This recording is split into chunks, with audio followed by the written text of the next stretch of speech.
Նոր տարվա նախօրեին միայնակ մի տղամարդ մի ճոխ ռեստորանում կրկնում էր իր մեկուսացման ծեսը, փորձելով մոռանալ անցյալի ցավը։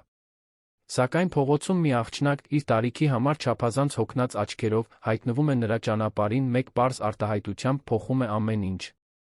Նրանց երկուսի այդ անսպասելի հանդիպումն արթնացնում է հիշողություններ, որոնք տղամարդը տարիներ շարունակ փորձում էր թաղել։ Եթե այս պատմությունը ձեզ հետաքրքրեց, մի մոռացեք բաժանորդագրվել մեր ալիքին, ասեք մեզ, թե որ քաղաքից եք դիտում։ Շարունակենք։ Դեկտեմբերի 31-ի երեկոն իջնում էր Երանի վրա, ամանորի նախօրեին բնորոշ այն ծանրությամբ։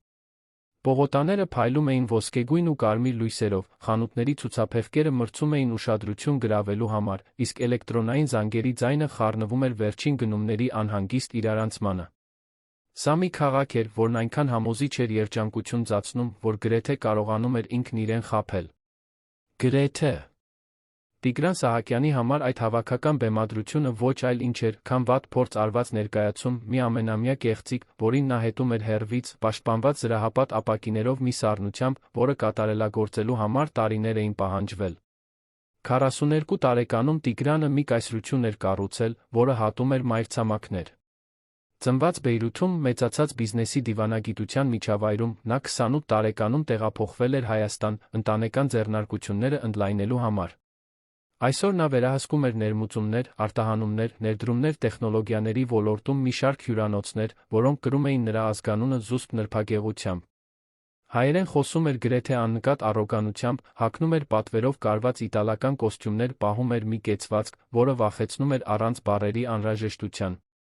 Նրան հարգում էին, նրանից վախենում էին, նա խորապես միայնակ էր, թե երբեք դա ոչ ոքի չէր խոստովանի, նույնիսկ ինքն իրեն։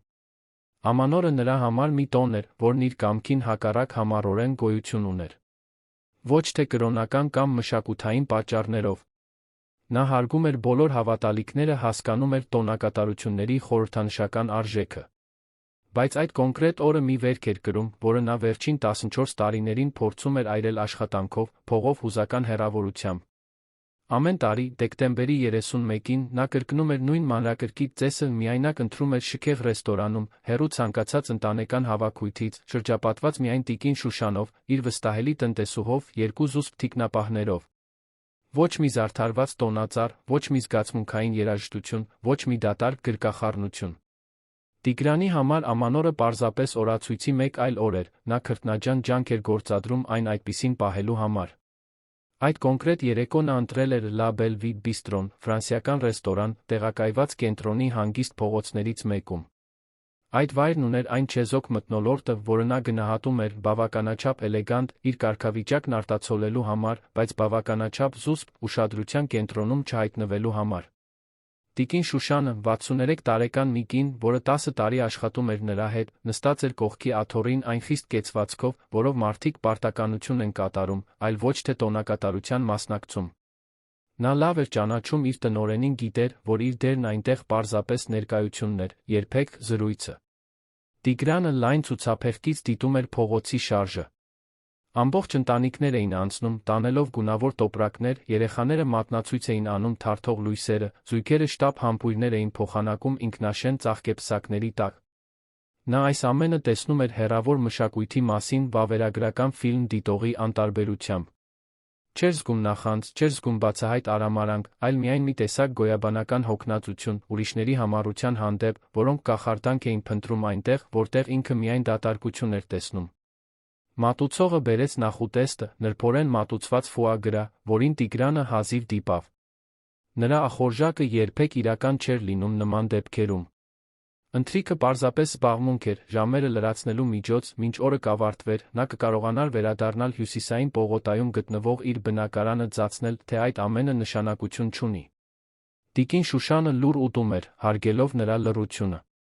Թիկնապահները, Արթուրն ու Գագիկը ռազմավարական դիրքեր էին զբաղեցրել, մեկը մուտքի մոտ, մյուսը սեղանին մոտ, այն պրոֆեսիոնալ ուշադրությամբ, որն աննկատ էր մնում հաճախորդների մեծամասնության համար։ Հենց այդ պահին տեղի ունեցավ մի բան, որը բոլորովին դուրս էր սցենարից։ Ռեստորանի դրսում, սպիտակ լույսերով լուսավորված մայթին, որոնք ինչ-որ արտրական առանց մեծ խնամքի էր կախել, մի փոքրիկ աղջիկ փորձում էր պաշտպանվել սկսվող սառը քամուց։ Տիգրանը նրան նկատեց, որովհետև անհնար էր անտեսել առատության այդ տեսարանում։ Նա հագել էր խունացած վարդագույն համազգեստ, որն ակնհայտորեն չափազանց մեծ էր իր նիհար մարմնի համար, մաշված սպորտային կոշիկներ, առանց կուլպայի, իսկ խճճված շագանակագույն մազերը թափվում էին քաղաքային փոշուց կեղտոտված դեմքին։ Նա 5, գուցե 6 տարեկանից ավելի չէր լինի, բայց արդեն աչքերում կրում էր այն վաղաժամ փորձառությունը, որը փողոցը շատ շուտ է սովորեցնում։ Նա չէր լացում, չէր մուրում, ձեռքը չէր մեկնում անցորդներին։ Փոխարենը նա ցածրաձայն երգում էր ամանորյա մի երգ, կրծքին սեղմած պահելով ճմրթված մի թուղթ, կարծես դա իր միակ գանձը լիներ։ Ժամանակ առ ժամանակ ինչ-որ մեկն անցնում էր մի մետաղադրամ գցում նրա ոտքերի մոտ դրված ալյումինե տուփի մեջ, բայց աղջիկը միշտ չէ, որ շնորհակալություն էր հայտնում։ Թվում էր, թե նա ուրիշ տեղում է, կորած մտքերի մեջ, որոնք երեխան չպետք է ունենա։ Տիգրանը փորձեց հայացքը շեղել։ Նա հարյուրավոր անգամներ էր տեսել նման տեսարաններ։ Երանը լի էր տխուր պատմություններով, նա վաղուց էր սովորել, որ չի կարող բոլորին փրկել։ Բայց այդ կոնկրետ աղջկա մեջ ինչ-որ բան նրան այլ կերպ էր անհանգստացնում։ Գուցե այն փաստը, որ նա ոչինչ չէր խնդրում։ Գուցե երգը, որ նա երգում էր, նույնը, որ լսում էր մանկության տարիներին Բեյրութում։ Գուցե պարզապես 14 տարվա փախուստներից կուտակված հուզական հոգնածությունը։ Մանր անձրը, որը մթնշաղից ի վեր սպառնում էր երկնքին, վերջապես սկսվեց։ Սկզբում թեթ կաթիլներ, հետո ավելի համառ։ Փողոցում մարդիկ արագացրին քայլերը, բացելով գունավոր հովանոցներ։ Աղջիկը մնաց իր տեղում, գծկվելով ռեստորանի կողքի շենքի պատին, փորձելով պաշտպանվել։ Երբ անձրն ուժեղացավ, նա որոշեց անցնել փողոցը, դեպի Լա Բել Վի բիստրոյի ծածկը։ Հենց այդ ժամանակ նա սայթաքեց։ Ընկնելու ձայնը ուշադրություն գրավեց։ Ալյումինե տուփը գլորվեց գետնին, ցրելով սակավաթիվ մետաղադրամները։ Թուղթը, որը նա պահում էր, ընկավ ջրափոսի մեջ։ Արթուրը, ամենամոտ թիկնապահը, արագ մոտեցավ, ավելի շատ պրոֆեսիոնալ ռեֆլեքսից, քան անհանգստությունից։ Գագիկը 2 քայլ արեց դեպի դուռը, գնահատելով, թե արդյոք իրավիճակը որևէ վտանգ է ներկայացնում տնօրենի համար։ Աղջիկը ինքնուրույն ոտքի կանգնեց, կեղտոտ ձեռքերով մաքրելով քերծված ծնկները։ Չլացեց։ Չբողոքեց։ Պարզապես հավաքեց տուփը, մետաղադրամները թրջված թուղթը այն մեխանիկական արդյունավետությամբ, որով գործում է նա, ով շատ անգամ է ընկել սովորել, որ ոչ ոք օգնության չի գալիս։ Արթուրը մոտեցավ, ոչ թե դաժանությամբ, այլ այն ավտոմատ հեռավոր տոնով, որը թիկնապահներն օգտագործում են անցանկալի իրավիճակները հեռացնելու համար։ Չի կարելի այստեղ մուտքի մոտ մնալ, փոքրիկ, ասաց նա, ժեստով ցույց տալով, որ հեռանա։ Գնա, մինչ հաճախորդներին չես սկսել անհանգստացնել։ Աղջիկը նայեց նրան, հետո ռեստորանի դռանը, որտեղ տաք լույսը դաժանորեն հակադրվում էր փողոցի ցրտին։ Նա չվիճեց, չաղաչեց, պարզապես ասաց մի բան այնքան պարզ ու կործանարար, որ Արթուրը մի պահ քարացավ։ Ես ուղղակի ուզում էի իմանալ, ներսում ավելի տաք է։ Դա ողորմություն խնդրելու խնդրանք չէր։ Դա մանկական մանիպուլյացիա չէր։ Դա պարզապես փաստի արձանագրում էր, անկեղծ հետաքրքրասիրություն մի վայրի մասին, որը նա երբեք չէր կարող ճանաչել։ Արտահայտությունը ռեստորանի մուտքի մոտ հնչեց իր չափերին անհամաչափ ծանրությամբ։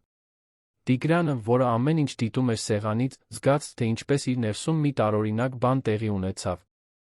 Կարծես ինչ-որ մեկը ճաք էր գտել այն զրահի վրա, որը նա այդքան խնամքով կառուցել էր։ Այդ ձայնը, չափազանց ամուր երեխայի համար, չափազանց հոգնած 5 տարեկանի համար, անցավ նրա բոլոր պաշտպանական պատնեշներով։ Նա փորձեց անտեսել, հայացքը վերադարձրեց անձեռնմխելի ափսեին, մի կում խմեց թանկարժեք գինուց, որը համ չուներ։ Բայց չկարողացավ։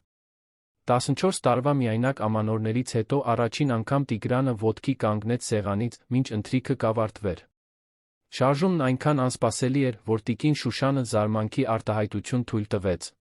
Թիկնապահները ակնթարթորեն ուղղվեցին։ Մոտակա սեղանների որոշ հաճախորդներ զուսպ հայացքներ նետեցին։ Տիգրանը դանդաղ քայլերով գնաց դեպի մուտքը, ուղիղ կեցվածքով, անկարդալի դեմքով։ Երբ հասավ աղջկա դիմաց, որն այժմ մի քանի քայլ հեռու էր ծածկից, նա կանգ առավ, նայեց նրան։ Մոտիկից նա էլ ավելի փոքր էր թվում։ Դեմքն ուներ այն նուրբ կառուցվածքը, որը հակադրվում էր նրա կրած կյանքի դաժանությանը։ Շագանակագույն աչքերը, չնայած շուրջբոլորի կեղտին, փայլում էին անհանգստացնող խելքով։ Նա նայեց Տիգրանին առանց վախի, առանց աղաչանքի, պարզապես այն լուռ ընթերցմամբ, որը լքված երեխաները զարգացնում են գոյատելու համար։ Դու չպետք է այստեղ լինես, ասաց Տիգրանը, նրա ձայնը հնչեց առանց ագրեսիայի, բայց այն ավտոմատ սառնությամբ, որը նա օգտագործում էր ամեն ինչից հեռավորություն պահելու համար։ Աղջիկը շարունակեց նայել նրան, մի քանի վայրկյան լռությունից հետո պատասխանեց մի բան, որը նրան լիովին զինաթափեց։ Գիտեմ։ Բայց կարծես թե դու էլ չէիր ուզում այստեղ լինել։ Այդ արտահայտությունը հարված էր Ստամոքսին։ Տիկին Շուշանը, որը մոտեցել էր Տիգրանի հետից, փորձեց միջամտել։ Պարոն Սահակյան, եկեք վերադառնանք ներս։ Արդեն ցրտում է։ Բայց նա բարձրացրեց ձեռքը, լռություն խնդրելով։ Գագիկն ու Արթուրը շփոթված հայացքներ փոխանակեցին։ Սա արձանագրության մեջ չկար։ Տնօրենը երբեք չէր խառնվում փողոցային իրավիճակներին։ Երբեք չէր խախտում իր առօրյան։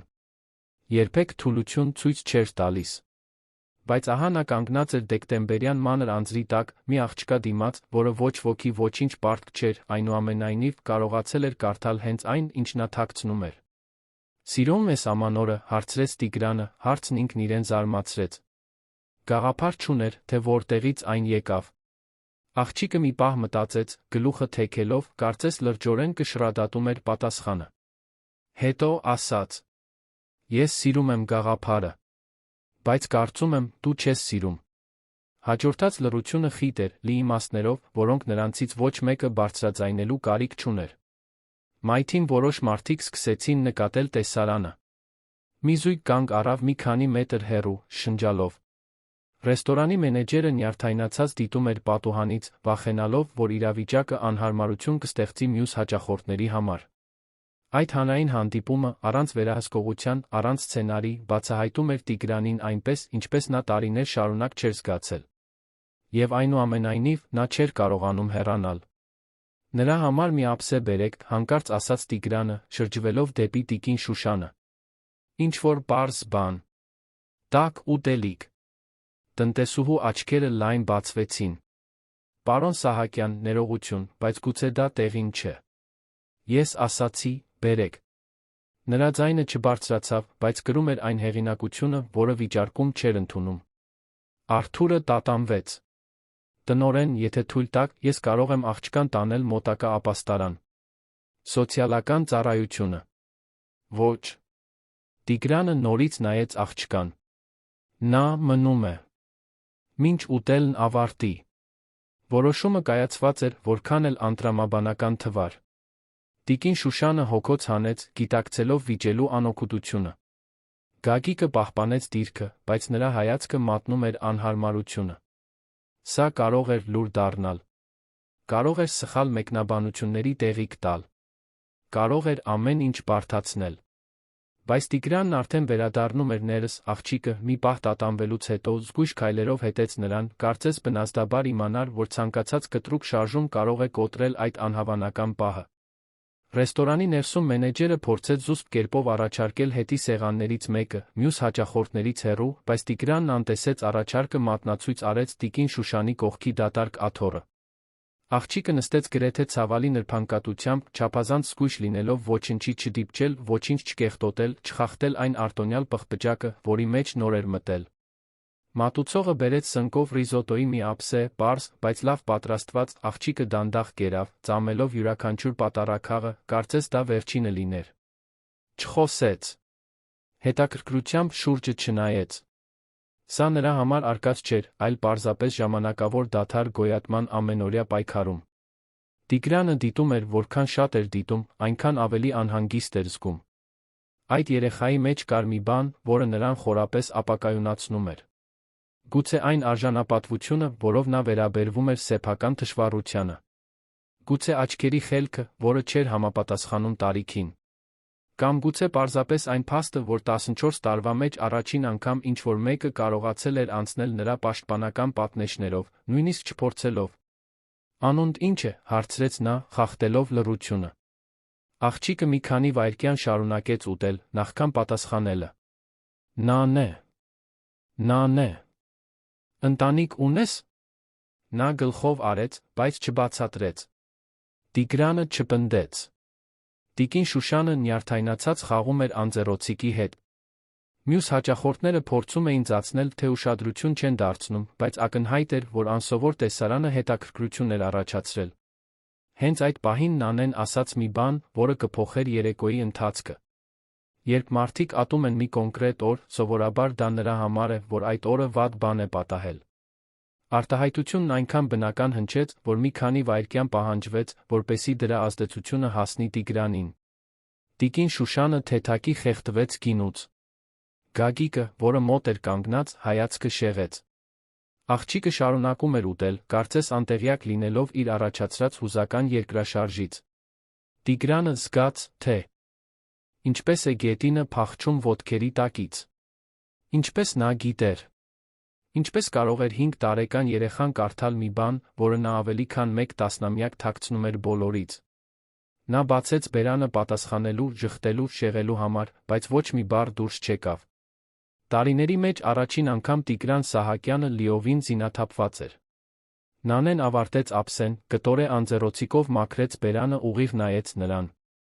Շնորհակալություն ուտելիքի համար։ Տաք էր։ Հետո, մինչ նա կհասցներ արձագանքել, աղջիկը գրպանից հանեց այն ճմրթված թուղթը, որը փողոցից ի վեր տանում էր իր հետ։ Նույնիսկ թրջված ու պատռված, դեռ հնարավոր էր տեսնել, թե ինչ կար դրա վրա, գունավոր մատիտներով արված մանկական նկար, որտեղ պատկերված էր մի սեղան, շուրջը նստած մարդկանցով վերում, դեղին աստղ։ Ներքում, ծուռումուռ տառերով գրված էր. Եթե այսօր մեկը ինձ հետ ընտրի, գուցե վաղը այդքան ցավոտ չլինի։ Տիգրանը վերցրեց թուղթը աննկատ դողացող ձեռքերով։ Նայեց նկարին, բառերին, այն միամիտ ու կործանարար հույսին, որը դա ներկայացնում էր։ Իր ներսում ինչ-որ բան, որը 14 տարի սառած էր, սկսեց ճաքել։ Ո՞վ է քեզ սովորեցրել սա գրել, նրա ձայնը խռպոտ էր։ Ոչ ոք։ Ես եմ մտածել։ Նանեն ոտքի կանգնեց, ուղղելով վարդագույն զգեստը, կարծես դա երեկոյան զգեստ լիներ։ Հիմա ես պետք է գնամ։ Վարդուհի տատիկը երի ինձ փնտրում է։ Սպասիր։ Տիգրանը նույնպես ոտքի կանգնեց, բայց չգիտեր ինչ ասել։ Հազար հարց ուներ, հազար պատճառ նրան այնտեղ պահելու, դրանցից ոչ մեկը տրամաբանական իմաստ չուներ։ Բայց Նանեն արդեն քայլում էր դեպի դուռը, երբ Գագիկը փորձեց զուսպ կերպով արգելափակել, Տիգրանը գլխով արեց, որ թողնի անցնի։ Աղջիկը դուրս եկավ ռեստորանից, վերադարձավ անձրի տակ, որն այժմ ավելի ուժեղ էր տեղում, անհետացավ մարդկանց մեջ, որոնք վազում էին պատսպարվելու։ Տիգրանը կանգնած մնաց, ձեռքին պահելով թրջված նկարը, մինչդեռ նրա շուրջը ամանորի ընթրիքը շարունակվում էր մյուս բոլոր հաճախորդների համար։ Տիկին Շուշանը զգուշորեն դիպավ նրա թին։ Պարոն Սահակյան, վերադառնանք սեղան։ Բայց նա չշարժվեց։ Որովհետև 14 տարվա մեջ առաջին անգամ Տիգրան Սահակյանը դատարկությունից բացի այլ բան էր զգում։ Ցավ էր, այո, բայց նա ուրիշ բան։ Մի բան, որը նա դեռ չէր կարողանում անվանել։ Մի բան, որը վտանգավոր կերպով նման էր հույսի։ Տիգրանն այդ գիշեր չկարողացավ քնել։ Ժամը 11-ի սահմաններում վերադարձավ հյուսիսային պողոտայի իր բնակարանը, արձակեց թիկնապահներին, փակվեց աշխատասենյակում, որը զբաղեցնում էր ձեղնահարկի ամբողջ հարկը։ Լայն պատուհաններից երում էր լուսավորված երանը, մի քաղաք, որը երբեք լիովին չէր հանգստանում, բայց որն այդ ամանորյա գիշերը ավելի լուռ էր թվում, կարծես նույնիսկ նրան դադար էր պետք։ Նա կանգնած էր կարմրափայտի սեղանի դիմաց, նայելով Նանեի տված նկարին։ Թուղթն արդեն չորացել էր, բայց գույները ջրից խամրել էին։ Այնուամենայնիվ, հնարավոր էր տեսնել յուրաքանչյուր գիծ, սեղանը, մարդկանց, աստղը։ Եվ այն արտահայտությունը, որը կարծես հատուկ իր համար էր գրված։ Եթե այսօր մեկը ինձ հետ ընտրի, գուցե վաղը այդքան ցավոտ չլինի։ Ո՞վ էր այդ աղջիկը։ Որտեղից էր նա։ Եվ ինչու, այդ գիշեր փողոցում գտնվող բոլոր մարդկանցից, հենց նա կարողացավ այդքան հեշտությամբ անցնել իր պաշտպանական պատնեշներով։ Տիգրանը մի մարդ էր, որն իր կարողությունը կառուցել էր վերահսկողության, պլանավորման հուզական հեռավորության վրա։ Նա իմպուլսիվ որոշումներ չէր կայացնում։ Թույլ չէր տալիս, որ անծանոթներն ազդեն իր վրա։ Եվ ամենակարևորը, տեղ չէր տալիս զգացմունքներին, որոնք կարող էին հիշեցնել նրան այն, ինչ փորձում էր մոռանալ 14 տարի շարունակ։ Բայց այդ հանդիպման մեջ ինչ-որ բան նրան խորապես ապակայունացրել էր։ Նա բացեց սեղանի դարակը, հանեց մի հին լուսանկար, որի եզրերն արդեն դեղնել էին։ Նկարում պատկերված էր մի ընտանիք, հավաքված ամանորի համար զարդարված սեղանի շուրջ, իրենից երիտասարդ մի տղամարդ, լայն ժպիտով մի գեղեցիկ կին մոտ 3 տարեկան մի աղջնակ, նստած մոր գրկին։ Բոլորը ծիծաղում էին։ Տեսարանը հորթում էր երջանկությամբ։ Տիգրանը նայեց այդ լուսանկարին, ինչպես ուրվականի։ Տարիներ էին անցել, ինչ նա այն դարակից չէր հանել, ահա այն նորից դրված էր իր առջ, վերադարձնելով այն ամենը, ինչ նա պայքարել էր թաղելու համար։ Դա վերջին լուսանկարն էր, որ արվել էր, մինչ ամեն ինչ կփլուզվեր։ Մինչ այն վթարը, որը նա հրաժարվում էր այդ անունով կոչել։ Մինչ այն ընտրությունները, որոնք նրան դարձրին այն մարդը, որն այսօր էր։ Մինչ նա որոշեց, որ ամանորը դաժան կեղծիք է, որը միայն ծառայում է բացահայտելու այն վերքերը, որոնք մարդիկ նախընտրում են թաքցնել տարվա մյուս 364 օրերին։ Հեռախոսը զանգեց, նրան դուրս բերելով մտքերից։ Տիկին Շուշանն էր։ Պարոն Սահակյան, ներողություն այս ուշ ժամին անհանգստացնելու համար, բայց մտածեցի, պետք է իմանաք։ Գագիկը քիչ առաջ զանգեց ինձ։ Կարծես թե ռեստորանից ինչ-որ մեկը խոսել է այսօրվա դեպքի մասին։ Մի լրագրող արդեն հարցեր է տալիս։ Տիգրանը փակեց աչքերը, մերսելով քունքերը։ Հենց դրանից էր վախենում։ Ինչ տեսակի հարցեր։ Այն մասին, որ դուք ընտրել եք փողոցային աղջկա հետ։ Ուզում են իմանալ, դա բարեգործական ակցիա է, պատրաստվում եք նրան որդեգրել, այդպիսի բաներ։ Տիկին Շուշանի ձայնը անհանգիստ էր հնչում։ Գիտեք, չէ, պարոն։ Նման պատմությունները լավ են վաճառվում տարվա այս եղանակին։ Գտիր այդ աղջկան, հանկարծ ասաց Տիգրանը, զարմացնելով նույնիսկ ինքն իրեն այդ որոշմամբ։ Ուզում եմ իմանալ, թե որտեղ է նա ապրում, ով է նրա մասին հոգ տանում, ամեն ինչ։ Գծի մյուս կողմում դադար եղավ։ Պարոն, ներողություն, բայց գուցե ավելի լավ է սա թողնել։ Դուք կարիք չունեք ավելի շատ խառնվելու, քան արդեն խառնվել եք։ Կարող է բարդացնել իրավիճակը։ Տիկին Շուշան, քանի տարի է, ինչ ինձ հետ եք աշխատում։ 10, պարոն։ 10 տարվա մեջ երբեմն մի բան խնդրել եմ, առանց վստահ լինելու, թե ինչ եմ անում։ Մեկ այլ դադար։ Ոչ, պարոն։ Ուրեմն հիմա վստահիր ինձ։ Գտիր աղջկան։ Նա անջատեց հեռախոսը, մինչ տնտեսուհին կհասցներ վիճել։ Հետո զանգեց Գագիկին, նույն հրահանգները տվեց։ Նա տեղեկություններ էր ուզում։ Պատասխաններ էր ուզում։ Եվ ուզում էր հասկանալ, թե ինչու այդ կոնկրետ երեխան կարողացավ մեկ գիշերվա ընթացքում անել այն, ինչ ոչ ոք չէր կարողացել անել 14 տարվա ընթացքում, ստիպել նրան նորից զգալ։ Հունվարի 1-ը մռայլ բացվեց երանի վրա։ Տիգրանն արթնացավ աշխատասենյակի բազմոցին, դեռ հագուստով, հին լուսանկարը կողքին։ Չէր հիշում, թե երբ էր քնել։ Ստուգեց հեռախոսը, տեսավ 3 հաղորդագրություն Գագիկից։ Թիկնապահը ամբողջ գիշեր հետաքննություն էր անցկացրել, տեղեկություններ ուներ։ Նրանք հանդիպեցին Սարյան փողոցի մի զուսպ սրճարանում, հեռու այն վայրերից, որոնք Տիգրանը հաճախում էր։ Գագիկը եկավ, թիտակ բարակ թղթապանակ, այն լուրջ արտահայտությամբ, որն ընդունում էր, երբ լուրերը լավը չէին։ Տնօրեն, կարողացա որոշ տեղեկություններ գտնել աղջկա մասին, սկսեց նա, բացելով թղթապանակը սեղանի վրա։ Նրա անունը Նանե է, ինչպես ասած։ Նանե Ավետիսյան, 5 տարեկան։ Ծննդյան պաշտոնական վկայական չունի, բայց քաղաքային։ Ապաստարանի սոցիալական աշխատողը հաստատել է նրա ինքնությունը։ Ապաստարան, Տիգրանը խոժոռվեց։ Նա ապաստարանում է ապրում։ Տեխնիկապես, ոչ։ Նա ապրում է փողոցի Վարդուհի Ալմեիդա անունով մի տարեց կնոջ տան միջ, որն ապրում է Կոնդ թաղամասի մի շենքում։ Վարդուհի տատիկը հոգ է տանում այնտեղ հայտնվող մի քանի երեխաների մասին, բայց փաստաթղթեր չունի, կառավարությունից պաշտոնական օգնություն չի ստանում։ Ամեն ինչ շատ անկայուն է։ Տիգրանը լուռ մշակում էր տեղեկությունը։ Իսկ աղջկա ծնողները։ Գագիկը տատանվեց։ Հստակ գրառումներ չկան։ Սոցիալական աշխատողը, ում հետ խոսեցի, Լուսինե Մանուկյան անունով մի կին, ասաց, որ Նանեն մոտ 2 տարի առաջ է հայտնվել այդ տարածքում։ Ոչ ոք հստակ չգիտի, թե որտեղից է եկել։ Վարդուհի տատիկը նրան ընդունել է, բայց իրավիճակը անկանոն է։ Տիկին Լուսինեն արդեն մի քանի անգամ փորձել է աղջկան ուղղորդել պաշտոնական որդեգրման, բայց միշտ ինչ-որ խոչընդոտ է լինում։ Ինչ տեսակի խոչընդոտ։ Վարդուհի տատիկը հրաժարվում է նրան հանձնել։ Ասում է, որ ինչ-որ մեկին խոստացել է հոգ տանել աղջկա մասին։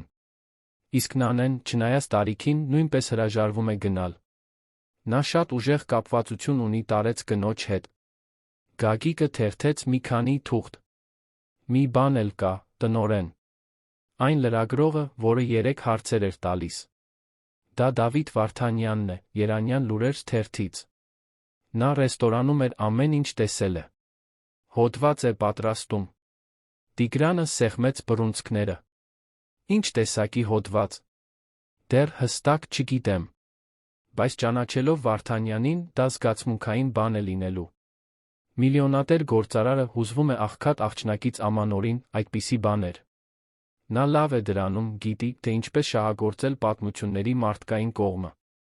Դա չի կարող հրապարակվել, ասաց Տիգրանը, ցածր, բայց ամուր ձայնով։ Ոչ մի դեպքում։ Տնօրեն, ներողություն, բայց որքան շատ փորձեք լռեցնել, այնքան ավելի հետաքրքիր կդառնա պատմությունը։ Վարդանյանը համառ է։ Եթե զգա, որ ինչ-որ թաքնված բան կա, խորը կփորի։ Տիգրանը գիտեր, որ Գագիկը ճիշտ է։ Դավիթ Վարդանյանը լրագրողական շրջանակներում հայտնի էր հանրությանը հուզող պատմությունների նկատմամբ իր հոտառությամբ։ Նա արդեն բացահայտել էր սկանդալներ, խարդախություններ, ինչպես նա պատրաստել էր հուզիչ ռեպորտաժներ սոցիալական անհավասարության մասին։ Եթե նա որոշեր հետաքննել, չէր կանգնի, մինչ չգտներ բոլոր մանրամասները։ Ես պետք է նորից խոսեմ աղջկա հետ, որոշեց Տիգրանը։ Ուզում եմ հասկանալ, թե ով է նա։ Պարոն Սահակյան, կարող եմ մի հարց տալ, Գագիկը լրջորեն նայեց նրան։ Ինչու եք այդքան հետաքրքրված հենց այս երեխայով։ Դուք երբեք նախկինում նման բաների մեջ չեք խառնվել։ Դա արդարացի հարց էր, Տիգրանը տրամաբանական պատասխան չուներ։ Ինչպես բացատրել, որ այդ աղջիկը ստիպել էր իրեն զգալ մի բան, որը նա 14 տարի փորձում էր խեղդել։ Ինչպես ասել, որ նրա նկարը կարծես արված լիներ ուրիշի կողմից, ուրիշ ժամանակ, երբ կյանքը դեռ իմաստ ուներ։ Չեմ կարող բացատրել, վերջապես խոստովանեց նա։ Բայց պետք է պարզեմ։ Գագիկը գլխով արեց, պահելով թղթերը։ Ուրեմն ես ձեզ կտանեմ Վարդուհի տատիկի տուն։ Բայց պետք է զգուշացնեմ, դա հեշտ վայր չէ։ Եվ սոցիալական աշխատողը, տիկին Լուսինեն, ուշադիր հետում է։ Եթե իմանա, որ դուք այնտեղ եք գնացել, կուզենա հասկանալ ձեր մտադրությունները։ Սոցիալական աշխատողին թողեք ինձ։ Նրանք դուրս եկան սրճարանից, նստեցին այն զուսպ մեքենան, որը Տիգրանն օգտագործում էր, երբ չէր ուզում ուշադրություն գրավել։ Ճանապարհը դեպի Կոնդ թաղամաս տեց 40 րոպե տոնական երթևեկության պայմաններում։ Որքան մոտենում էին, այնքան տեսարանը կտրուկ փոխվում էր։ Լայն ու ծառաշատ փողոցները տեղի էին տալիս նեղ նրբանցքների, քայքայված շենքերի ոչ պաշտոնական արտրի։ Դա մի Հայաստան էր, որը Տիգրանը գիտեր, բայց որից միշտ հեռու էր մնացել։ Շենքը, որտեղ ապրում էր Վարդուհի տատիկը, 5 հարկանի էր, ի սկզբանե կառուցված որպես հյուրանոց, բայց տասնամյակներ շարունակ լքված։ Այժմ այնտեղ ապրում էր մոտ 30 ընտանիք, որոնք կազմակերպվում էին ինչպես կարող էին, կիսելով լոգարանները, ինքնաշեն խոհանոցներ սարքելով, ստեղծելով մի համայնք պաշտոնական համակարգի եզրին։ Գագիկը մեքենան կայանեց 2 թաղամաս հեռու։ Ավելի լավ է այստեղից ոտքով գնանք։ Մեքենան շատ ուշադրություն է գրավում։ Նրանք լուռ քայլեցին մինչ շենքի մուտքը։ Մի երիտասարդ կին, գրկին երեխա, կասկածանքով նայեց նրանց։ Անկյունում զրուցող 2 տղամարդ կանգ առան, գնահատելու լավ հագնված անծանոթներին։ Տիգրանն իրեն լիովին օտար զգաց, բայց պահպանեց ուղիղ կեցվածքը, չեզոք արտահայտությունը։ Մենք Վարդուհի տատիկին ենք փնտրում, ասաց Գագիկը երեխայով կնոջը։ Նա մատնացույց արեց աստիճանները։ 3-րդ հարկ, միջանցքի վերջում։ Բայց նա չի սիրում հյուրեր առանց զգուշացնելու։ Նրանք բարձրացան մաշված աստիճաններով, անցնելով կիսաբաց դռների կողքով, որտեղից գալիս էին ուտելիքի հոտեր, միացված հեռուստացույցների ձայներ, նեղ միջանցքներում խաղացող երեխաներ։ 3-րդ հարկում գտան իրենց փնտրած դուռը։ Գագիկը 3 անգամ թակեց։ Պատասխանող ձայնը կոպիտ էր, հոգնած։ Ո՞վ է։ Իմ անունը Տիգրան Սահակյան է։ Եկել եմ Նանեի մասին խոսելու։ Երկար լռություն եղավ, հետո կողպեքներ բացելու ձայն։ Դուռը բացվեց, բացահայտելով լիովին սպիտակ մազերով, խորը կնճիռներով դեմքով, բայց զարմանալիորեն կենդանի ուշադիր աչքերով մի կնոջ։ Նա հագել էր պարզ բամբակյա զգեստ հողաթափեր։ Պետք է որ 70-ից անց լիներ, բայց այդ փոքր մարմնում դեռ ուժ կար։ Ես գիտեմ, թե դու ով ես, ասաց Վարդուհի տատիկը, ձայնը լի մի բանով, որը Տիգրանը չկարողացավ բացահայտել։ Երեկ տեսա քեզ ռեստորանում։ Նանեն ինձ պատմեց։ Կարող եմ ներս մտնել։ Նա տատանվեց, հետո տեղ բացեց։ Բնակարանը մանրուք էր, մեկ սենյակ, որը ծառայում էր որպես ննջասենյակ, հյուրասենյակ խոհանոց։ Հատակին 3 ներքնակ կար, ինքնաշեն պարաններից կախված հագուստ 4 ճյուղերից պատրաստված փոքրիկ տոնածառ, զարդարված գունավոր թղթերով։ Մի անկյունում Նանեն նստած էր հատակին, նկարելով հին տետրի մեջ։ Երբ տեսավ Տիգրանին, նա զարմանք չցուցաբերեց։ Պարզապես շարունակեց նկարել, կարծես այցելությունը լիովին բնական լիներ։ Նանե, գնա մի քիչ դրսում խաղա, քնքշորեն ասաց Վարդուհի տատիկը։ Չէ, պատասխանեց աղջիկը, առանց հայացքը նկարից կտրելու։ Ուզում եմ մնալ։ Վարդուհի տատիկը հոգոց հանեց, բայց չպնդեց։ Ցույց տվեց Տիգրանին Գագիկին, որ նստեն սենյակում եղած միակ 2 աթոռներին։ Ինքը կանգնած մնաց, ձեռքերը խաչած, պաշտպանական կեցվածքով։ Ինչ ես ուզում աղջկանից, ուղիղ հարցրեց տարեց կինը։ Տիգրանը զգուշորեն ընտրեց բառերը։ Երեկ, երբ նրան հանդիպեցի, նա մի բան ասաց, որը հուզեց ինձ։ Ուզում եմ հասկանալ, թե ով է նա։ Որտեղից է եկել։ Եվ ինչու է դա քեզ համար կարևոր։ Դու հարուստ ես, ամեն ինչ ունես։ Մենք ոչինչ չունենք։ Տարբեր աշխարհներ են։ Գիտեմ։ Բայց նա։ Նրա մեջ ինչ-որ բան ինձ ծանոթ է թվում։ Վարդուհի տատիկը կկոցեց աչքերը։ Ծանոթ, ինչպես։ Տիգրանը չպատասխանեց։ Չգիտեր ինչպես բացատրել, առանց բացահայտելու բաներ, որոնք դեռ պատրաստ չէր կիսել։ Հենց այդ պահին Նանեն խոսեց, առանց նկարելը դադարեցնելու։ Նա էլ է մեկին կորցրել։ Դրա համար է ամանորը ցավեցնում։ Սենյակում տիրած լռությունը ծանր էր։ Գագիկը զարմացած նայեց տնօրենին։ Վարդուհի տատիկը պահպանեց չեզոք արտահայտությունը, բայց նրա աչքերում ինչ-որ բան փոխվեց։ Տիգրանը զգաց, կարծես 24 ժամից պակաս ժամանակում երկրորդ հարվածը ստացավ Ստամոքսին։ Ինչպես գիտես դա, հարցրեց նա աղջկան խռպոտ ձայնով։ Նանեն վերջապես դադարեցրեց նկարելը, նայեց նրան։ Ես ուղղակի գիտեմ։ Երբեմն ես մարդկանց մասին բաներ գիտեմ։ Վարդուհի տատիկը ծանր նստեց ներքնակներից մեկի եզրին։ Նա միշտ է այդպիսին եղել։ Իր եկած օրվանից։ Ասում է բաներ, որոնք չպետք է իմանա։ Տեսնում է բաներ, որոնք ուրիշ ոչ ոք չի տեսնում։ Տարեց կինը անհանգստացնող լրջությամբ նայեց Տիգրանին։ Բայց դու այսօր այստեղ պատահական չես եկել, այնպես չէ։ Չեմ հասկանում։ Դու եկել ես պատասխաններ փնտրելու։ Եվ գուցե ես ունեմ դրանցից մի քանիսը։ Բայց նախ պետք է իմանամ, պատրաստ ես լսել բաներ, որոնք կարող են ամեն ինչ փոխել։ Տիգրանը արագ հայացք փոխանակեց Գագիկի հետ, որը նույնքան շփոթված էր թվում, որքան ինքը։ Ինչի՞ մասին եք խոսում։ Վարդուհի տատիկը ոտքի կանգնեց, գնաց դեպի սենյակի անկյունում դրված հին սնդուկը։ Զգուշորեն բացեց այն, կարծես թանկարժեք բան պահեր, հանեց դեղնած մի ծրար։ Վերադարձավ, մեկնեց Տիգրանին։ Նանեն այստեղ պատահական չի հայտնվել։ Նրան ինձ մոտ թողել է մեկը, ով ինձ ստիպեց խոստանալ, որ կխնամեմ նրան, մինչ ճիշտ մարդը հայտնվի։ Մեկը, ով կգա նրան փնտրելու, երբ պատրաստ լինի։ Տիգրանը դողացող ձեռքերով վերցրեց ծրարը։ Ներսում ձեռագիր նամակ կար մի լուսանկար։ Երբ նայեց լուսանկարին, աշխարհը պտտվեց նրա շուրջը։ Դա մի կնոջ նկար էր, որը գրկել էր նորածին երեխայի։ Կինն ուներ Նանեի նույն շագանակագույն աչքերը, դեմքի նույն ձը։ Եվ Տիգրանը ճանաչում էր այդ դեմքը։ Շատ լավ էր ճանաչում։ Չի կարող պատահել, շշնջաց նա։ Կարող է, մեղմորեն ասաց Վարդուհի տատիկը։ Այդ կնոջ անունը Անի էր։ Նա Նանեին ինձ մոտ թողեց 3 տարի առաջ, իր մահից քիչ առաջ։ Ինձ ասաց, որ երբ հայրը պատրաստ լինի դիմակայել անցյալին, նա կգա։ Եվ որ ես կիմանամ, թե ով է նա, երբ հայտնվի։ Տիգրանը զգում էր, որ սիրտը այնքան ուժեղ է բաբախում, որ կարծես պայթելու է։ Անին 3 տարի առաջ ողջ է եղել։ Բայց վթարը։ Ասացին, որ ոչ ոք չի փրկվել։ Նա փրկվել է, հաստատեց Վարդուհի տատիկը։ Բայց շատ վիրավոր էր։ Սկզբում, առանց հիշողության, առանց փաստաթղթերի։ Տարիներ շարունակ ապաքինվել է, փորձել հիշել։ Երբ վերջապես կարողացավ, պարզեց, որ դու արդեն առաջ ես գնացել, որ հավատում ես, թե ինքն ու ձեր դուստրը մահացել են։ Նա չուզեց խանգարել քո նոր կյանքին։ Պարզապես ուզեց երաշխավորել, որ դուստրը հնարավորություն կունենա։ Արցունքները, որոնք Տիգրանը զսպել էր 14 տարի, վերջապես սկսեցին հոսել։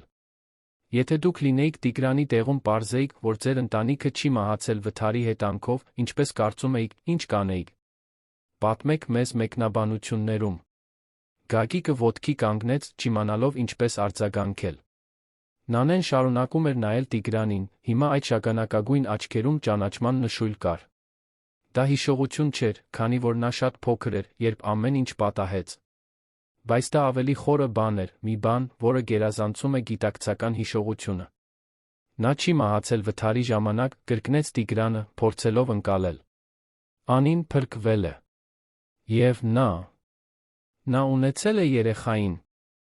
Մեր դուստրը փրկվել է։ Վարդուհի տատիկը գլխով արեց։ Անին 6 ամսական հղի էր, երբ վթարը տեղի ունեցավ։ Երեխան վաղաժամ ծնվեց, բայց փրկվեց։ Անին շատ է պայքարել ապաքինվելու, աղջկան մեծացնելու համար։ Բայց 2 տարի առաջ շատ հիվանդացավ։ Այդ ժամանակ նա ինձ գտավ, պատմեց ամբողջ պատմությունը, խնդրեց հոգ տանել Նանեի մասին, մինչ դու պատրաստ լինես։ Որտեղ է Անին հիմա, հարցրեց Տիգրանը, արդեն իմանալով պատասխանը Վարդուհի տատիկի տոնից։ Նա մահացավ 1.5 տարի առաջ։ Բայց մինչ այդ, ինձ ստիպեց խոստանալ, որ քեզ չեմ փնտրի։ Որ թույլ կտամ կյանքն իր բնական հունով ընթանա։ Որ երբ ճիշտ ժամանակը գա, դու Նանեն կհանդիպեք։ Նա հավատում էր դրան։ Տիգրանը նայեց հատակին նստած աղջկան։ Իր դստերը։ Երեխային, որին կարծում էր, թե կորցրել է 14 տարի առաջ Անիի հետ միասին, ամանորի նախօրեին տեղի ունեցած ավտովթարի հետանքով։ Ընտանիքին, որին նա թաղել էր ոչ միայն ֆիզիկապես, այլ հուզականորեն, որովհետև չէր կարողանում տանել առանց նրանց ապրելու ցավը։ Եվ հիմա պարզում էր, որ այն ամենը, ինչին հավատացել էր ավելի քան 1 տասնամյակ, սուտ էր, որն ինքն էր կառուցել, հրաժարվելով փնտրելուց, ընդունելով բժշկական եզրակացությունը առանց հարցականի տակ դնելու, փախչելով Հայաստանից, վերադառնալով միայն տարիներ անց, երբ արդեն վստահ էր, որ կարող է վերահսկել իր զգացմունքները։ Ինչու նա ինձ չփնտրեց, նրա ձայնը կոտրված էր։ Ինչու Անին չեկավ ինձ մոտ, երբ վերականգնեց հիշողությունը։ Որովհետև նա քեզ չափազանց շատ էր սիրում, պարզությամբ պատասխանեց Վարդուհի տատիկը։ Նա գիտեր, որ դու նոր կյանք ես կառուցում։ Վերադարձել էիր Հայաստան, ունեիր քո գործերը, քո առօրյան։ Նա չէր ուզում, որ դու քեզ պարտավորված զգայիր հետ դառնալու խղճահարությունից կամ պարտքի զգացումից։ Ուզում էր, որ եթե դուք նորից հանդիպեք, դա լինի այն պատճառով, որ դու պատրաստ ես նորից զգալ, այլ ոչ թե պարտավորությունից դրդված։ Տիգրանը կտրուկ ոտքի կանգնեց, քայլելով դեպի փոքրիկ պատուհանը, որը նայում էր փողոցին։ Դրսում կյանքը շարունակվում էր նորմալ։ Մարդիկ անցնում էին, մեքենաները ազդանշան էին տալիս, աշխարհը պտտվում էր։ Բայց Կոնդի այդ փոքրիկ սենյակում այն ամենը, ինչ նա կարծում էր, թե գիտի իր մասին, փլուզվել էր։ Նանեն լուռ մոտեցավ նրան, բռնեց ձեռքը։ Նրա ձեռքը փոքր էր, տաք, իրական։ Տիգրանը ներքնայեց աղջկա աչքերում, տեսավ նույն փայլը, որն ուներ Անին։ Նույն խելքը, նույն կարողությունը, կարդալու բառերից այն կողմ։ Դու գիտեիր, հարցրեց նա աղջկան։ Գիտեիր, թե ով եմ ես, երբ տեսար ինձ ռեստորանում։ Նանեն գլուխը թափահարեց։ Չգիտեի։ Բայց զգացի։ Զգացի, որ դու կարող ես։ Տիգրանը ծնկի իջավ նրա դիմաց, հասնելով նրա աչքերի բարձրությանը։ 14 տարվա ցավ, մեղքի զգացում, ժխտում, փախուստ, ամեն ինչ միանգամից դուրս եկավ։ Նա գրկեց դստերը, որին կարծում էր, թե կորցրել է, այն ամանորի նախօրեից ի վեր, որը քանդեց իր կյանքը, Տիգրան Սահակյանն առաջին անգամ իրեն թույլ տվեց լաց լինել։ Վարդուհի տատիկը լուռ դիտում էր, իր աչքերին էլ արցունքներ։ Գագիկը զուսպ շրջվեց, նրանց տալով այն անձնական պահը, որը տեսարանը պահանջում էր։ Երբ վերջապես բաժանվեցին, Տիգրանը մաքրեց դեմքը, փորձեց իրեն հավաքել։ 1000 հարց ուներ, 1000 բան լուծելու, 1000 որոշում կայացնելու։ Բայց ամեն ինչից առաջ պետք է իմանալ մի ճշմարտություն։ Ինչու երեք, հարցրեց նա Վարդուհի տատիկին։ Ինչու հենց երեք Նանեն այն ռեստորանի դիմաց էր, որտեղ ես միշտ ընթրում եմ։ Չի կարող պատահականություն լինել։ Տարեց կինն առաջին անգամ ժպտաց։ Պատահականություն չէր։ Նանեն վերջին 2 տարիներին ամեն ամանորի նախօրեին գնում է այնտեղ։ Անին ինձ ասել էր, որ դու միշտ նույն տեղում, նույն օրն ես ընթրում։ Դա նրա միջոցն էր երաշխավորելու, որ մի օր դուք կհանդիպեք։ Ինչպես մի լուր խոստում, որը նա թողել էր։ Տիգրանը սեղմոց զգաց կրծքում։ Անին ամեն ինչ պլանավորել էր, նույնիսկ իմանալով, որ այնտեղ չի լինի, վերամիավորումը տեսնելու համար։ Նա չափազանց լավ գիտեր իր սովորությունները, ծեսերը կրկնելու համառությունը, անցյալից լիովին փախչելու անկարողությունը։ Ես պետք է նրան ինձ հետ տանեմ, ասաց նա, նայելով Նանեին։ Պետք է հոգ տանեմ նրա մասին։ Գիտեմ, պատասխանեց Վարդուհի տատիկը։ Բայց դու պետք է պատրաստ լինես այն ամենին, ինչ դա նշանակում է։ Դա չի կարող լինել միայն մեղքի զգացում կամ պարտավորություն։ Պետք է իրական լինի։ Իրական է, հավաստիացրեց Տիգրանը, տարիների մեջ առաջին անգամ նրա բառերը գալիս էին իր ներսի իրական տեղից։ Ես չգիտեմ ինչպես հայր լինել, չգիտեմ կկարողանամ, բայց պետք է փորձեմ։ Հենց այդ պահին ինչ-որ մեկը թակեց դուռը։ Վարդուհի տատիկը բացեց, բացահայտելով մոտ 40 տարեկան մի կնոջ, հավաքած մազերով, ակնոցով թիտակ թղթապանակով։ Նա ներս նայեց, աչքերը լայն բացվեցին, տեսնելով Տիգրանին Գագիկին։ Տիկին Վարդուհի, մենք պետք է խոսենք, նա կանգ առավ, հասկանալով, որ ընդհատել է ինչ-որ կարևոր բան։ Ներողություն, չգիտեի, որ հյուրեր ունեք։ Տիկին Լուսինե, հոգոց հանելով ասաց Վարդուհի տատիկը։ Ներս եկեք։ Կարծում եմ, ժամանակն է, որ դուք էլ ամեն ինչ իմանաք։ Սոցիալական աշխատողը ներս մտավ, ակնհայտորեն շփոթված միլիոնատեր գործարարի ներկայությունից։ Եվ երբ Վարդուհի տատիկը սկսեց պատմել պատմությունը, Լուսինե Մանուկյանը հասկացավ, որ այս գործը, որը նա փորձում էր լուծել տարիներ շարունակ, պատրաստվում է բոլորովին անսպասելի ընթացք ստանալ։ Մի ընթացք, որը կփոխեր բոլոր ներգրավվածների կյանքը ընդմիշտ։ Լուսինե Մանուկյանը երկար րոպեներ լուռ մնաց, երբ Վարդուհի տատիկն ավարտեց պատմությունը։ Նրա դեմքով անցան մի քանի արտահայտություններ՝ զարմանք, անհավատություն, կարեկցանք, վերջապես մասնագիտական անհանգստություն։ Նա նայեց Նանեին, որը կանգնած էր Տիգրանի կողքին, հետո գործարարին, վերջապես տարեց կնոջը, որը տարիներ շարունակ պահել էր այդ գաղտնիքը։ Սա ճիշտ է, հարցրեց Լուսինեն, դիմելով Տիգրանին։ Նանեն իսկապես ձեր դուստրն է։ Տիգրանը գլխով արեց, դեռ մարսելով ամեն ինչ։ Ես 14 տարի հավատացել եմ, որ ընտանիքս մահացել է վթարի հետանքով։ Երբեք չեմ կասկածի տակ դրել զեկույցները, որովհետև չէի կարող տանել փնտրելը շարունակելու գաղափարը։ Փախա ցավից, դրան դիմակայելու փոխարեն։ Եվ հիմա ինչ եք մտադիր անել, կոնկրետ, սոցիալական աշխատողը խաչեց ձեռքերը, ընդունելով ավելի պաշտոնական կեցվածք։ Այսքան տարի անց հայտնվել պարզապես տանել աղջկան։ Նա իմ դուստրն է, պատասխանեց Տիգրանը, զգալով պաշտպանական ծակոց։ Իրավաբանորեն, դա դեռ պետք է ապացուցվի։ Եվ նույնիսկ եթե ճիշտ է, կան ընթացակարգեր, որոնք պետք է պահպանվեն։ Նանեն 5 տարի ապրել է առանց ձեզ։ Ձեզ չի ճանաչում որպես հայր։ Սա չի կարող լուծվել փողով կամ ազդեցությամբ, պարոն Սահակյան։ Փոքրիկ սենյակում լարվածությունը մեծացավ։ Գագիկը մի քայլ առաջ արեց, բայց Տիգրանը նրան կանգնեցրեց ժեստով։ Նա գիտեր, որ Լուսինեն ճիշտ է, որքան էլ ցավալի լիներ դա խոստովանել։ Ես հասկանում եմ ձեր անհանգստությունը, ասաց Տիգրանը, ստիպելով իրեն հանգստություն պահպանել։ Եվ համաձայն եմ, որ պետք է գործընթաց լինի։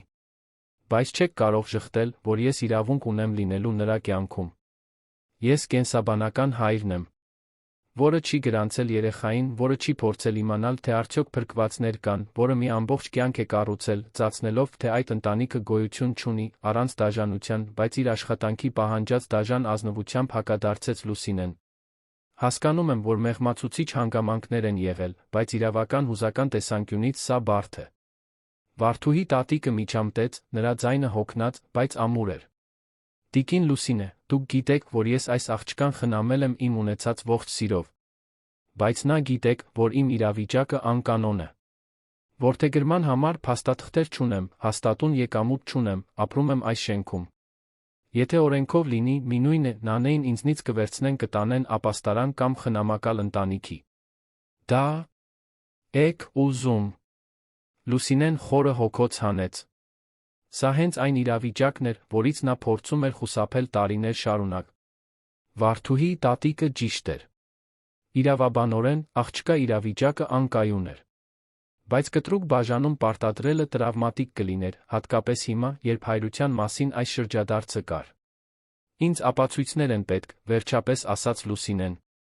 Դնդ-թեստ, փաստաթղթեր, ամեն ինչ կարգին։ Եվ նույնիսկ ապացույցների դեպքում կլինի հարմարվողականության շրջան։ Նանեն չի կարող պարզապես այսօր այստեղից դուրս գալ գնալ ապրելու մի անծանոթի հետ, նույնիսկ եթե այդ անծանոթը կենսաբանական հայրն է։ Որքան ժամանակ, հարցրեց Տիգրանը։ Կախված է շատ գործոններից։ Շաբաթներ, գուցե ամիսներ։ Եվ այդ ընթացքում դուք պետք է հսկվող այցելություններ կատարեք, աստիճանաբար կապ ստեղծեք։ Ես պետք է վստահ լինեմ, որ սա լավագույնն է երեխայի համար։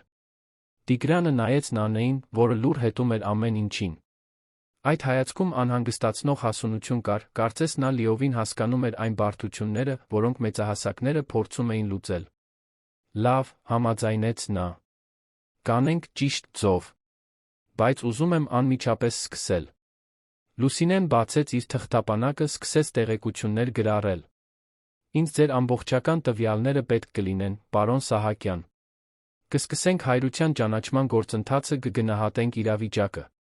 Բայց պետք է հասկանաք, իմ առաջնահերթությունը Նանեի բարեկեցությունն է, ոչ թե ձեր զգացմունքները կամ հարմարավետությունը։ Ավելի քիչ բան չէի սպասի, պատասխանեց Տիգրանը, առաջին անգամ Լուսինեն այդ հզոր մարդու մեջ անկեղծ բան տեսավ։ Գուցե, ի վերջո, հույս կար։ Հաջորդ օրերը փաստաթղթերի, հետազոտությունների դժվարին զրույցների հորցանուտ էին։ Դնդ-թեստը հաստատեց այն, ինչ բոլորն արդեն գիտեին, Տիգրանը Նանեի կենսաբանական հայրն էր։ Լուրը հավասարապես թեթացում, սարսափ բերեց։ Թեթացում, որովհետև կոնկրետ պատասխան կար, սարսափ, որովհետև հիմա ամեն ինչ դառնում էր իրական անդառնալի։ Բայց մինչ Տիգրանը փորձում էր կողմնորոշվել իրավական գործընթացներում, մեկ այլ խնդիր էր աճում ստվերում։ Դավիթ Վարդանյանը, լրագրողը, որը ականատես էր եղել ռեստորանում տեղի ունեցած առաջին հանդիպմանը, չէր հրաժարվել պատմությունից։ Ընդհակառակը, սկսել էր ավելի խորը փորել, այն, ինչ նա պարզել էր, չափազանց պայթյունավ տանգ էր անտեսելու համար։ Դավիթը 41 տարեկան էր, ուներ կարիերա, կառուցված մարդկանց սրտերը հուզող պատմությունների վրա։ Նա սենսացիոնալիստ չէր, բայց գիտեր, թե ինչպես ճանաչել հզոր պատմությունը, երբ տեսնում էր այն։ Եվ այդ պատմությունն ուներ բոլոր տարրերը, միլիոնատեր գործարար, աղքատ երեխա, ամանոր քավություն։ Բայց կար նա ավելին, մի բան, որը նրա լրագրողական բնազդը հուշում էր, որ թաքնված է։ Նա սկսեց հետաքննել Տիգրան Սահակյանի անցյալը։ Պարզեց, որ գործարարը Հայաստան էր եկել առաջին անգամ 16 տարի առաջ, նոր ամուսնացած Անի Կարապետյան անունով մի հայուհու հետ։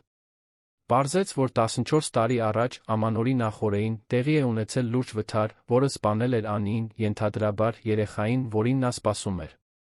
Պարզեց, որ Տիգրանը դրանից անմիջապես հետո անհետացել էր Հայաստանից, վերադառնալով միայն 6 տարի առաջ, իր գործերը հիմնելու համար։ Եվ հետո նա պարզեց մի բան, որը ոչ մի պաշտոնական զեկույցում նշված չէր, Անին վթարի հետանքով չէր մահացել։ Գոնե ոչ անմիջապես։ Կար մոռացված հիվանդանոցային գրառում, տեղափոխում մասնավոր կլինիկա, հետո ուրիշ ոչինչ։ Կարծես նա պարզապես գոլորշիացել էր համակարգերից։ Դավիթը լավն էր իր գործում։ Խոսեց հիվանդանոցի նախկին աշխատակիցների, այն տարածքի հարանների հետ, որտեղ Անին ապրում էր մինչ վթարը, մարդկանց հետ, ովքեր նրան ճանաչում էին։ Նա հավաքեց մի գլուխկոտրուկ, որը նրան տարավ դեպի Կոնդի շենքը, դեպի Վարդուհի տատիկը, դեպի այն ճշմարտությունը, որը Տիգրանը նոր էր բացահայտել։ Երբ վերջապես կարողացավ հաստատել ամեն ինչ, Դավիթը գիտեր, որ իր ձեռքում տարվա պատմությունն է։ Բայց նա գիտեր, որ ներգրավված են իրական կյանքեր, հատկապես 5 տարեկան երեխայի կյանքը։ Պետք է որոշեր, թե ինչպես պատմել այս պատմությունը, առանց ոչնչացնելու մարդկանց այդ գործընթացում։ Հենց այդ ժամանակ նա որոշեց ուղղակիորեն դիմակայել Տիգրանին։ Նրանք հանդիպեցին Տիգրանի ընկերության գրասենյակում, Ամիրյան փողոցի բիզնես կենտրոններից մեկի 23-րդ հարկում։ Դավիթը եկավ առանց նախապես պայմանավորվելու, համոզելով ընդունարանի աշխատակցուհուն, որ դա հրատապ է։ Երբ մտավ սենյակ, գտավ Տիգրանին հեռախոսով խոսելիս, լուծելով Նանեի խնամակալության մանրամասները։ Տիգրանն անջատեց հեռախոսը, տեսնելով լրագրողին, նրա դեմքն ակնթարթորեն խստացավ։ Պարոն Վարդանյան, չեմ հիշում, որ այս հանդիպումը նշանակված լիներ։ Նշանակված չէր, խոստովանեց Դավիթը, նստելով առանց հրավերի։ Բայց մենք պետք է խոսենք այն հոդվածի մասին, որը ես գրում եմ։ Ոչ մի հոդված չկա։ Իմ անձնական կյանքը հանրային քննարկման թեմա չէ։ Սովորաբար ես կհամաձայնեի։ Բայց երբ միլիոնատեր գործարարը պարզում է, որ ունի դուստր, որն ապրում է խոցելի պայմաններում, որ իր կինը տարիներ շարունակ փրկվել է վթարից, առանց իր իմացության, դա դադարում է լինել պարզապես անձնական կյանք։ Դա պատմություն է համակարգային ձախողումների, սիրո, քավության մասին։ Տիգրանը ոտքի կանգնեց, քայլելով դեպի պատուհանը, որտեղից Երանի համայնապատկերն էր բացվում։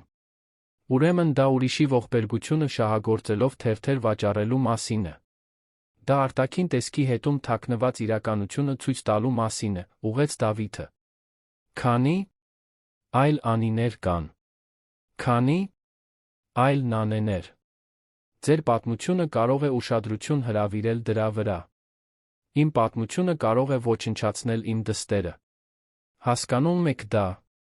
Եթե հրապարակեք, դուք 5 տարեկան երեխային կենթարկեք հանրային քննության։ Նրա ցավը կվերածեք զվարճանքի։ Դավիթը տատանվեց։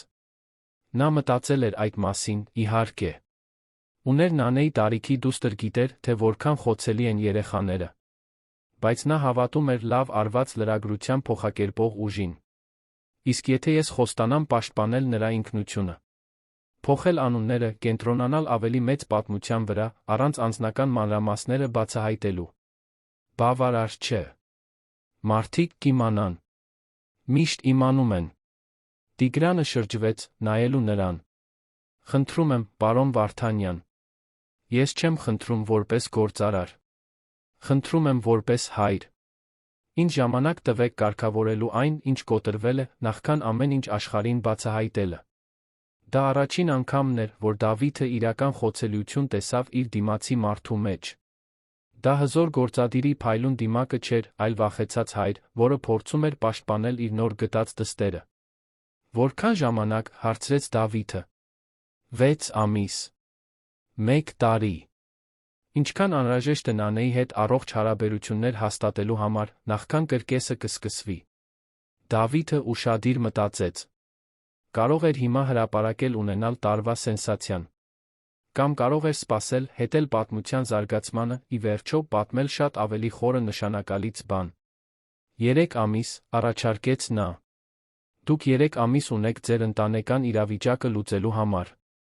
Հետո ես կհրապարակեմ։ Բայց այն պայմանով, որ դուք ինձ բացառիկ հասանելիություն կտաք։ Ուզում եմ հետել գործընթացին, տեսնել, թե ինչպես է կառուցում այդ հարաբերությունը։ Իրական պատմությունը, ոչ թե շպարված տարբերակը։ Տիգրանին դա դուր չեկավ, բայց գիտեր, որ դա լավագույն առաջարկն է, որ կարող էր ստանալ։ Պայմանավորվեցինք։ Բայց այն ամենը, ինչ հրապարակեք, նախապես անցնում է իմ հաստատումով։ Ոչ, Դավիթը հաստատակամ էր։ Դուք կարող եք տեսնել հրապարակումից առաջ, կարող եք վիճարկել փաստական սխալները, բայց չեք գրաքննելու իմ աշխատանքը։ Կամ վստահում եք ինձ, որ ճիշտ կանեմ, կամ մենք համաձայնություն չունենք։ Տիգրանի հերթն էր տատանվելու։ Լրագրողին վստահելը հակասում էր նրա բոլոր բնազդներին։ Բայց նա նայեց Նանեի լուսանկարին, որն այժմ տեղ էր զբաղեցնում սեղանի վրա, իմացավ, որ ընտրություն չունի։ Լավ։ Բայց եթե որևէ կերպ վնասեք իմ դստերը, կզղջաք։ Եթե ես վնասեմ ձեր դստերը, կարժանանամ այն ամենին, ինչ կգա, անկեղծորեն պատասխանեց Դավիթը։ Նրանք սեղմեցին ձեռքերը, կնքելով փխրուն համաձայնություն, հիմնված փոխադարձ անվստահության դժկամ հարգանքի վրա։ Մինույն ժամանակ, փոքրիկ բնակարանում, Նանեն իր սեփական մարտահրավերներին էր դիմակայում։ Այն բացահայտումը, որ Տիգրանն իր հայրն է, փոխել էր ամեն ինչ ոչինչ մինույն ժամանակ։ Նա դեռ քնում էր նույն ներքնակի վրա, դեռ ուտում էր այն պարզ ուտելիքը, որը Վարդուհի տատիկը պատրաստում էր, դեռ խաղում էր շենքի նույն երեխաների հետ։ Բայց հիմա կային կանոնավոր այցելություններ, տարօրինակ խոսակցություններ ապագա փոփոխությունների մասին մի բարձրահասակ տղամարդ, որը նայում էր իրեն սիրո մեղքի զգացման խառնուրդով, որը նա չգիտեր ինչպես ընկալել։ Լուսինեն հսկվող այցելությունների ժամանակացույց էր սահմանել։ Շաբաթը 3 անգամ Տիգրանը գնում էր շենք 2 ժամ անցկացնում Նանեի հետ։ Սկզբում հանդիպումները անհարմար էին, ընդմիջվում էին երկար լռություններով, ստիպված խոսակցություններով։ Տիգրանը չգիտեր ինչպես խոսել երեխաների հետ, իսկ Նանեն չգիտեր ինչպես հարաբերվել հոր հետ, որը հայտնվել էր ոչ մի տեղից։ Բայց դանդաղ, զգուշորեն, նրանք սկսեցին ճանաչել միմյանց։ Տիգրանը պարզեց, որ Նանեն սիրում է նկարել, ուստի սկսեց բերել որակյալ թղթեր գունավոր մատիտներ։ Պարզեց, որ նա վախենում է մթությունից, ուստի բերեց աստղի տեսքով լապտեր։ Պարզեց, որ նա անհարմարեցնող խորը հարցեր է տալիս կյանքի, մահվան պատկանելության մասին, որ չի ընդունում պարզեցված պատասխաններ։ Նանեն իր հերթին պարզեց, որ Տիգրանը ձախ թին սպի ունի, երբ 8 տարեկանում ընկել էր հեծանիվից։ Պարզեց, որ նա չի սիրում սուրճ, բայց զգացնում է, թե սիրում է գործնական հանդիպումների ժամանակ։ Պարզեց, որ երբ նյարդայնանում է, բութ մատը քսում է ցուցամատին, գրեթե աննկատ սովորություն։ Եվ դանդաղ, շատ դանդաղ, նրանք սկսեցին կառուցել մի բան, որը նման էր հարաբերության։ Վարդուհի տատիկը հետում էր ամեն ինչին ուրախության տխրության խառնուրդով։ Ուրախություն, որովհետև տեսնում էր, թե ինչպես է կատարվում Անին տված իր խոստումը։ Տխրություն, որովհետև գիտեր, որ շուտով կկորցնի այն աղջկան, որին սիրում էր որպես թոռնուհի։ Լուսինեն հետում էր մասնագիտական զգուշությամբ, նշումներ անելով, գնահատելով յուրաքանչյուր փոխազդեցություն, փորձելով որոշել, թե արդյոք այդ հարուստ հեռավոր մարդը իսկապես կարող է վերածվել այն հոր, որի կարիքն ուներ Նանեն։ Եվ Դավիթը հետում էր հեռվից, երբեմն խոսելով Տիգրանի հետ, թե ինչպես են գործերն առաջ գնում, իր սեփական նշումներն անելով, մտովի կառուցելով այն պատմությունը, որը մի օր կպատմեր։ Այդ այցելություններից մեկի ժամանակ, վերամիավորումից մոտ 6 շաբաթ անց, մի կարևոր բան տեղի ունեցավ։ Տիգրանն ու Նանեն շենքի բնակիչների կողմից ստեղծված ինքնաշեն խաղահրապարակում էին, որը գտնվում էր շենքի կողքի դատարկ հողամասում։ Նա ճոճանակի վրա էր, խնդրում էր ավելի բարձր ճոճել, նա զգուշորեն հրում էր, միշտ վախենալով չափազանց ուժեղ հրելուց։ Դու վախենում ես ինձ վնասել, հանկարծ ասաց Նանեն, նրա խոսքերը զարմանալիորեն խորաթափանց էին այդքան երիտասարդ մեկի համար։ Տիգրանը դադարեց հրել։ Այո, վախենում եմ։ Իմ մայրիկի հետ պատահածի պատճառով։ Դա առաջին անգամն էր, որ նա ուղղակիորեն հիշատակում էր Անիին։ Տիգրանը նստեց կողքի ճոճանակին, չիմանալով ինչպես պատասխանել։ Այո։ Եվ որովհետև ես արդեն վնասել եմ նախկինում, նույնիսկ առանց ուզենալու։ Չեմ ուզում կրկնել անցյալի սխալները։ Նանեն մեղմորեն ճոճվում էր, ոտքերը չէին հասնում գետնին։ Վարդուհի տատիկն ասում է, որ իմաստ չունի վախենալ մարդկանց վնասելուց։ Որովհետև եթե մենք վախով ենք ապրում, ի վերջո ուրիշ կերպ ենք վնասում։ Վնասում ենք, ներկա չլինելով։ Տիգրանը նայեց այդ 5 տարեկան աղջկան, որը խոսում էր, կարծես մի քանի կյանք ապրած լիներ։ Քո մայրն էլ էր այդպիսին։ Ասում էր բաներ, որոնք ինձ ստիպում էին օրերով մտածել։ Դու սիրում էիր նրան։ Պաշտում էի։ Աշխարհում ամեն ինչից շատ։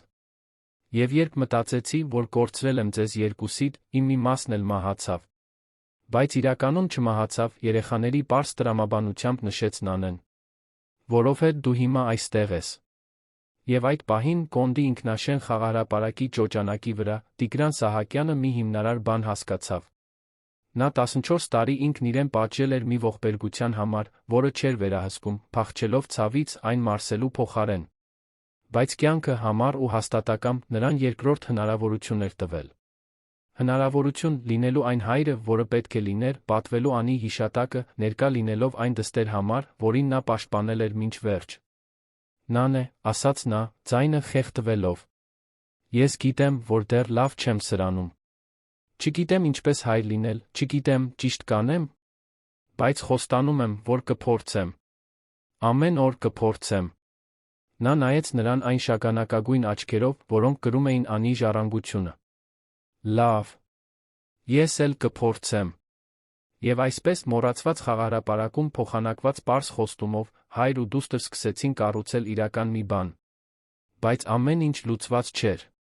Լուսինեն դեռ վերապահումներ ուներ Տիգրանի, լիարժեք հայր լինելու կարողության վերաբերյալ։ Վարդուհի տատիկը վախենում էր վերջնական բաժանման օրվանից։ Դավիթը շարունակում էր նյութեր հավաքել իր ապագա հոդվածի համար։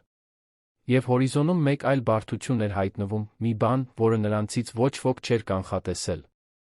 Տիգրանի ընտանիքը Լիբանանում սկսեց հարցեր տալ նրա առօրյայի փոփոխությունների մասին։ Նրա ավագ եղբայրը Արամը, որը ղեկավարում էր ընտանեկան բիզնեսը Բեյրութում, զանգեց, պահանջելով բացատրություններ անսովոր ծախսերի կարևոր հանդիպումներից հաճախակի բացակայությունների վերաբերյալ։ Տիգրանը դեռ ոչ ոքի չէր պատմել ճշմարտությունը ընտանիքից, գիտեր, որ երբ պատմի, հետանքներ կլինեն։ Տիգրանի աշխարհում ընտանիքը նշանակում էր պարտավորություններ, ակնկալիքներ, ավանդույթներ։ Նրանից սպասվում էր, որ նորից կամուսնանա, նախընտրելի է ընտանիքի կողմից հավանության արժանացած մեկի հետ, երեխաներ ունենա համապատասխան համարվող համատեքստում։ Երանի մի շենքում հայտնաբերված դուստրը, որը ծնվել էր մի ամուսնությունից, որը նրա ընտանիքը երբեք լիովին չէր հավանել, կդիտվեր որպես բարդություն, ոչ թե օրհնություն։ Բայց իր կյանքում առաջին անգամ Տիգրանին չէր հետաքրքրում, թե ինչ է մտածում ընտանիքը։ Նանեն իր դուստրն էր, նա կաներ այն ամենը, ինչ անհրաժեշտ էր նրան պաշտպանելու մեծացնելու համար, նույնիսկ եթե դա նշանակեր խզել ընտանեկան ավանդույթները։ Նա պարզապես չէր պատկերացնում, որ հայրությունը հրապարակայնորեն ստանձնելու որոշումը կգա այդքան կտրուկ անսպասելի։ Որովհետև փետրվարյան մի օր, վերամիավորումից 2 ամիս անց, Լուսինեն մի զանգ ստացավ, որը կփոխեր ամեն ինչ։ Խնամակալության հոգաբարձության մարմինը անանուն բողոք էր ստացել մի երեխայի անկանոն իրավիճակի մասին, որն ապրում էր շենքում։ Եվ հիմա, բացված գործով, նրանք 48 ժամ ունեին Նանեի իրավիճակը կարգավորելու համար, այլապես նրան կտանեին պետական ապաստարան։ Այն ժամանակը, որը Տիգրանը կարծում էր, թե ունի դստեր հետ աստիճանաբար հարաբերություններ կառուցելու համար, հենց նոր անհետացել էր։ Հիմա նա պետք է որոշեր, պատրաստ է անմիջապես դառնալ լիարժեք հայր, թե ռիսկի կենթարկի Նանեին ընդմիշտ կորցնելու։ Եվ այդ որոշումը, որը կայացվեց ճնշման հրատապության ներքո, կորոշեր ոչ միայն նրանց երկուսի ապագան, այլ այն, թե ով էր Տիգրանն իրականում իր կառուցած ողջ հարստության իշխանության հետում։ Լուսինեի զանգը հնչեց առավոտյան ժամը 7-ին, մռայլ երեքշաբթի օրը։ Տիգրանը դեռ գրասենյակում էր, որտեղ անցկացրել էր գիշերը, վերանայելով պայմանագրեր, որոնց վրա չէր կարողանում կենտրոնանալ։ Երբ հեռախոսը զանգեց, նա տեսավ նրա անունը էկրանին, բնազդաբար հասկացավ, որ ինչ-որ բան այն չէ։ Պարոն Սահակյան, մենք լուրջ խնդիր ունենք, առանց նախաբանի ասաց Լուսինեն։ Խնամակալության մարմինը անանուն բողոք է ստացել Նանեի իրավիճակի վերաբերյալ։ Նրանք արտակարգ պաշտպանության գործընթաց են սկսել։ Ես 48 ժամ ունեմ պաշտոնական լուծում ներկայացնելու, այլապես նրանք կտեղափոխեն պետական ապաստարան։ Տիգրանը զգաց, թե ինչպես է աշխարհը պտտվում։ 48 ժամ։ Ինչպես թե։ Մենք պահպանում ենք բոլոր ընթացակարգերը։ Գիտեմ, բայց բողոքը ստիպել է նրանց գործել։ Վարդուհի տատիկի իրավիճակը չափազանց անկանոն է անտեսելու համար։ Կամ դուք ստանձնում եք անհապաղ խնամակալությունը կոնկրետ ծրագրով, կամ Նանեն գնում է համակարգ։ Ով կաներ նման բողոք։ Լուսինեն տատանվեց։ Չեմ կարող հաստատել, բայց իմ կասկածն այն է, որ ինչ-որ մեկը, ով գիտեր պատմությունը, որոշել է լուծումը արագացնել։ Գուցե մտածելով, որ դա լավագույնն է երեխայի համար։ Տիգրանն անմիջապես մտածեց Դավիթի մասին։ Լրագրողը հասանելիություն ուներ բոլոր տեղեկություններին։ Կարող էր նա նման բան անել պատմությունն արագացնելու համար։ Բայց հիմա հետաքննելու ժամանակ չուներ։ Ուներ ընդամենը 2 օր իր կյանքի ամենակարևոր որոշումը կայացնելու համար։ Ինչ պետք է անեմ, հարցրեց նա, արդեն ոտքի կանգնելով վերցնելով մեքենայի բանալիները։ Պետք է ցույց տաք Նանեին խնամելու անհապաղ կարողություն։ Համապատասխան բնակարան, երեխայի համար կառուցվածք, կրթական ծրագիր, հուզական աջակցություն։ Եվ պետք է դա անեք պաշտոնապես, բոլոր փաստաթղթերով։ Ես կփորձեմ ձգձգել որքան հնարավոր է, բայց ժամացույցը թքթքում է։ Տիգրանն անջատեց հեռախոսը, մի պահ կանգնած մնաց, մարսելով։ 2 ամիս առաջ նա մի մարդ էր, որը միայնակ ընտրում էր թանկարժեք ռեստորաններում, խուսափելով ցանկացած իրական հուզական կապից։ Հիմա նա 48 ժամ ուներ վերածվելու լիարժեք հոր կամ կորցնելու իր նոր գտած դստերը։ Իրական ընտրություն չկար։ Երբեք չի եղել։ Նա զանգեց տիկին Շուշանին։ Պետք է բնակարանը վերածել 5 տարեկան երեխայի համար տան։ Այսօր։ Ամբողջական սենյակ, խաղալիքներ, ամեն ինչ։ Արեք այն, ինչ անհրաժեշտ է։ Հետո զանգեց իր փաստաբանին։ Ուզում եմ, որ խնամակալության բոլոր փաստաթղթերը պատրաստ լինեն մինչ վաղը։ Ինձ չի հետաքրքրում հանգստյան օրը, թե ոչ, ինձ չի հետաքրքրում, թե քանի մարդու պետք է արթնացնեք։ Ուզում եմ, որ ամեն ինչ պատրաստ լինի։ Եվ հետո 14 տարվա մեջ առաջին անգամ Տիգրանը զանգեց իր եղբորը Բեյրութ։ Ժամանակն էր դիմակայել ընտանիքին։ Արամը պատասխանեց երրորդ զանգին, նրա ձայնը կրում էր ժամային գոտու պատճառով գիշերվա կեսին արթնացած մարդու զայրույթը։ Տիգրան, այստեղ առավոտյան 3-ն է։ Ինչ է պատահել։ Պետք է քեզ մի բան պատմեմ։ Մի բան, որը պետք է վաղուց պատմեի։ Եվ հետո հենց այնտեղ կանգնած գրասենյակի մեջտեղում, մինչ Երանն արթնանում էր դրսում, Տիգրանը պատմեց ամեն ինչ։ Վթարը, Անին, երեխային, որին կարծում էր, թե կորցրել է, վերամիավորումը, Նանեին։ Գծի մյուս կողմում լռությունը երկար ու ծանր էր։ Դու դուստր ունես, վերջապես ասաց Արամը, ձայնը լի հակասական զգացմունքներով։ Մի դուստր, որը 5 տարի ապրել է առանց քո իմացության։ Այո։ Եվ հիմա պատրաստվում է ստանձնել նրա խնամակալությունը։ Այո։ Մեկ այլ լռություն։ Տիգրանը պատրաստվեց նախատինքի, ընտանեկան ավանդույթների, ակնկալիքների, այն մասին, թե ինչը կհամարվեր պատշաճ առարկություններին։ Բայց այն, ինչ եկավ, բոլորովին անսպասելի էր։ Ուրեմն ինչի՞։ Ես սպասում, հարցրեց Արամը, նրա ձայնում ինչ-որ այլ բան կար։ Մի բան, որը հնչում էր որպես հավանություն։ Նա քո դուստրն է, Տիգրան։ Քո ընտանիքը։ Ուրիշ ոչինչ կարևոր չէ։ Տիգրանը կոկորդում կոշտուկ զգաց։ Կարծում էի, դու կբարկանամ։ Կխոսեմ պարտավորությունների մասին։ Գուցե մի քանի տարի առաջ այդպես կանեի։ Բայց ես անցյալ տարի կորցրի իմ սեփական դստերը, հիշում ես։ Լեյկեմիա։ Եթե ես կարողանայի նրան հետ բերել, ինձ չէին հետաքրքրի հանգամանքները կամ ուրիշների կարծիքները։ Արամի ձայնը ավելի մեղմացավ։ Դու երկրորդ հնարավորություն ունես, եղբայր։ Մի վատնիր այն, վախենալով, թե ուրիշներն ինչ կմտածեն։ Տուն բեր քո դստերը։ Տիգրանին մի քանի վայրկյան պահանջվեց, որպեսզի կարողանա խոսել։ Շնորհակալություն։ Եվ Տիգրան։ Երբ ամեն ինչ հանդարտվի, բեր նրան ընտանիքի հետ ծանոթանալու։ Մենք շատ կորցրած ժամանակ ունենք լրացնելու։ Անջատելուց հետո Տիգրանը կանգնած մնաց, նայելով պատուհանից։ Միշտ ենթադրել էր, որ պետք է ընտրի Նանեի Լիբանանի իր ընտանիքի միջ, իր նոր կյանքի իր արմատների միջ։ Բայց գուցե դա ընտրության հարց չէր։ Գուցե դա իր բոլոր մասերը ինտեգրելու նոր բան ստեղծելու մասին էր։ Հաջորդ 48 ժամերը Տիգրանի կյանքի ամենալարվածն էին։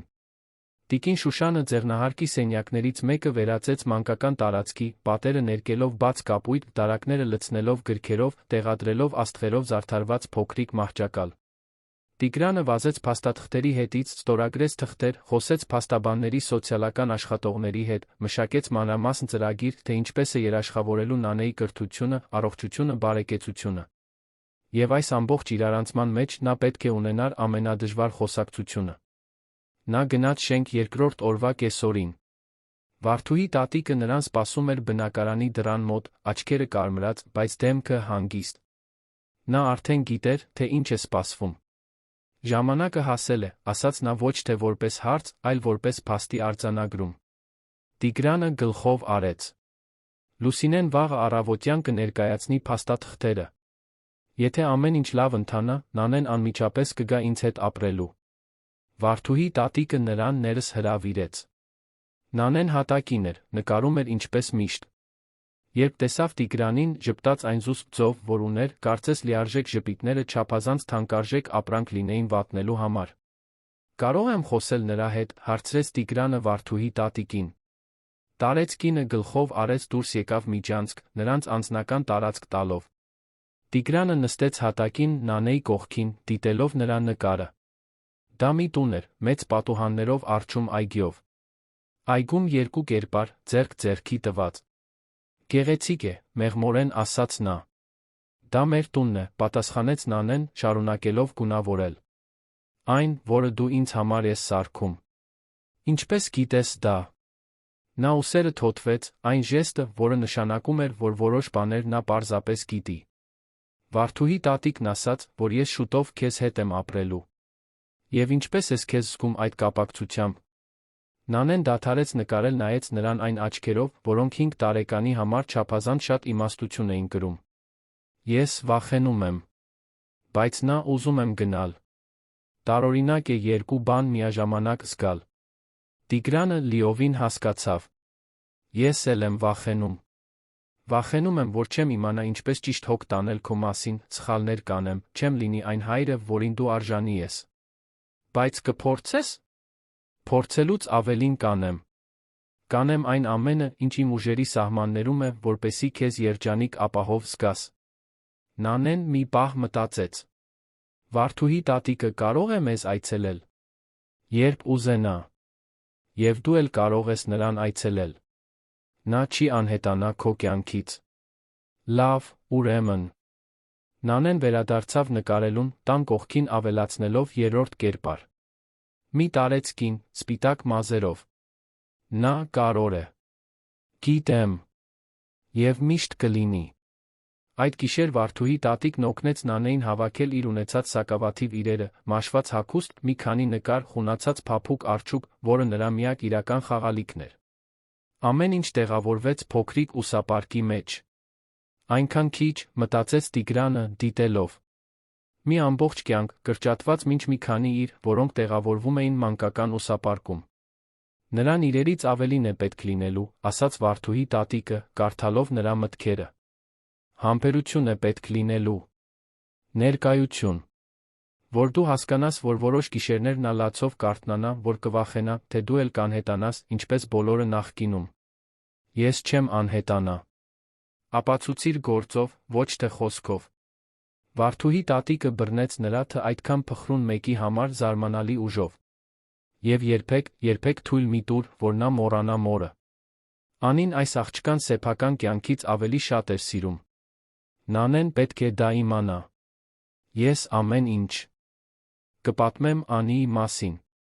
Խոստանում եմ։ Հաջորդ առավոտ Լուսինեն եկավ բոլոր հաստատված փաստաթղթերով։ Խնամակալության մարմինը ընդունել էր Տիգրանի ծրագիրը, ճանաչելով, որ նա ունի ֆինանսական կարողություն, ցուցաբերում է անկեղծ հետաքրքրություն երեխայի բարեկեցության նկատմամբ։ Նանեն պաշտոնապես կտեղափոխվեր Հյուսիսային պողոտայի ձեղնահարկ նույն օրը կեսօրին։ Հրաժեշտն ավելի դժվար էր, քան որը մեկը սպասում էր։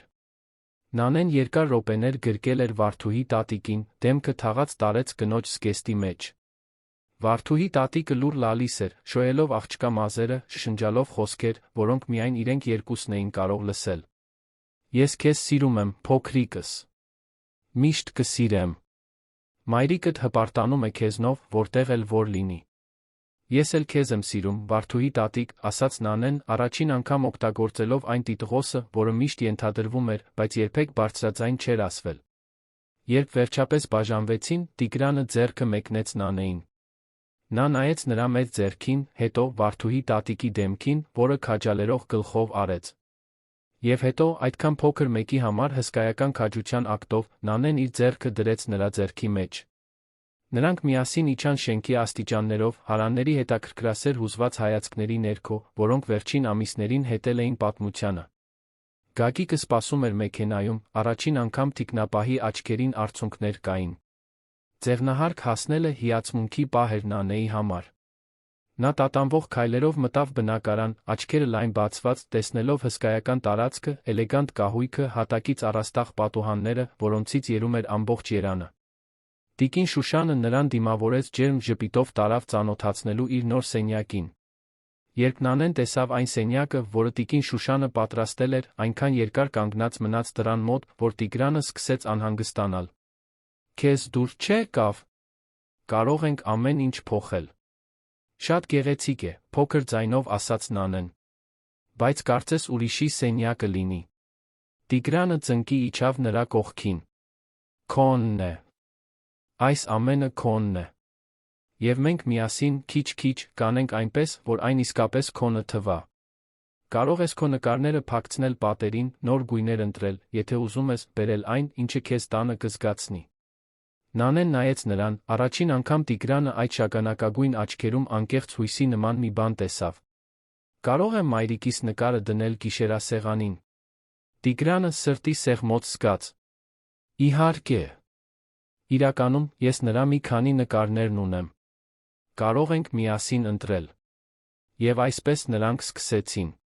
Ոչ թե կախարդական ակնթարթային փոխակերպմամբ, այլ փոքր տատանվող քայլերով դեպի մի բան, որը կարող էր դառնալ իրական ընտանիք։ Առաջին օրերը դժվար էին։ Նանեն գիշերվա կեսին արթնանում էր շփոթված, փնտրելով Վարդուհի տատիկին։ Դժվարանում էր ուտել պաշտոնական ճաշասեղանի շուրջ, սովոր լինելով նեղ բնակարանի հատակին պարզ կերակուրներին։